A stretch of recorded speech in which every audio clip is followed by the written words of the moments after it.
আসসালামু আলাইকুম ওরহমতুল্লাহি অবারাকাতুহু। প্রিয় শিক্ষকগণ, আপনারা কেমন আছেন? আশা করি অনেক ভালো আছেন, কিন্তু আপনারা অনেকেই আমাকে মেসেজ করতেছেন, ফোন দিচ্ছেন। আজকে একটি আহ, পরিপত্র বা প্রজ্ঞাপন যেটাই বলেন না কেন প্রকাশিত হয়েছে আমাদের কারিগরি ও মাদ্রাসা বিভাগে।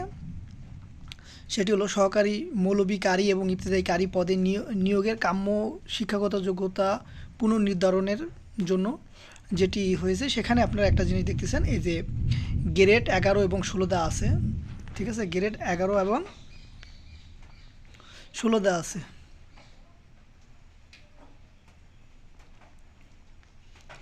ঠিক আছে, 16 দেওয়া আছে। দেখেন একই শিক্ষাগত যোগ্যতায় দেখেন সহকারী মৌলভী কারীরা পাচ্ছেন 11 গ্রেড এবং 10ম গ্রেড, আর ইবতেদায়ী কারীরা পাচ্ছেন 16তম গ্রেড। এটা আপনারা দেখতেছেন। সো এখানে ইবতেদায়ী কারীদের একটি নতুন নিয়োগ যোগ্যতা, যে শিক্ষাগত যোগ্যতা করা হয়েছে, যুক্ত করা হয়েছে, যেটি আগে ছিল না।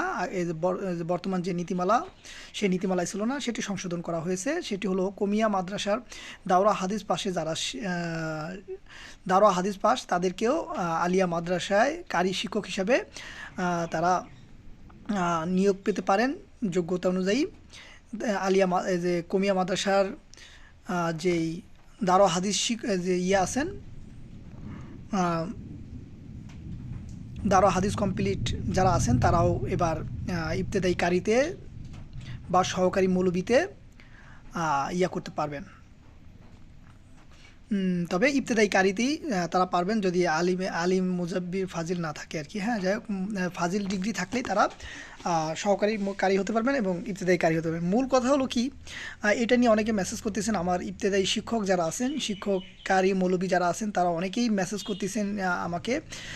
আসলে আমি চাচ্ছিলাম যে একটা ভিডিওর মাধ্যমে এটি সম্পূর্ণ ক্লিয়ার করে দিতে। আসলে দেখেন, এটি আছে সহকারী শিক্ষক কারি এবং ইবতেদায়ী কারি পদে নিয়োগের কাম্য শিক্ষাগত যোগ্যতা পুনর্নির্ধারণ। ঠিক আছে, এটি আপনারা ভালো করে বুঝবেন। এই টাইটেলটি এখানে শুধুমাত্র শিক্ষকতা যোগ্যতাই পরিবর্তন করা হয়েছে। এখন আমি আপনাদেরকে আরেকটি ফাইল দেখাবো। আপনারা এখানে খুবই গুরুত্বপূর্ণ আলোচনা আছে, আপনারা ভিডিওটা দেখবেন। আমি আপডেট দিচ্ছি না, সেই আপডেটটি আপনাদেরকে দিচ্ছি আর কি। দেখেন, আপনারা যে ফাইলটি দেখেছেন, সেই ফাইলটি হলো ফাইল। কিসের ফাইল?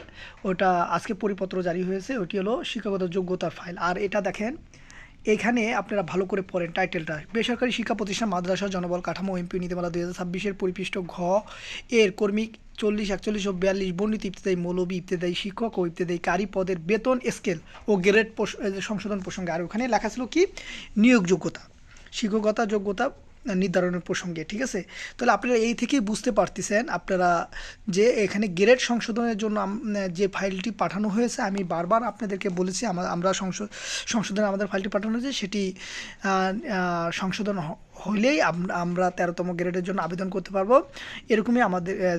এরকমই আমাদেরকে জানিয়েছেন। সংশোধন না হওয়া পর্যন্ত তারা আমাদেরকে মেমি সফটওয়্যার আপডেট করে দেবে না। সেহেতু আমরা চেষ্টা করেছি দ্রুত সংশোধনের জন্য ফাইলটি রেডি, সংশোধনে যেন যায় এবং সংশোধন হয়ে আসে যেন, এই কাজটি আমরা করে যাচ্ছি।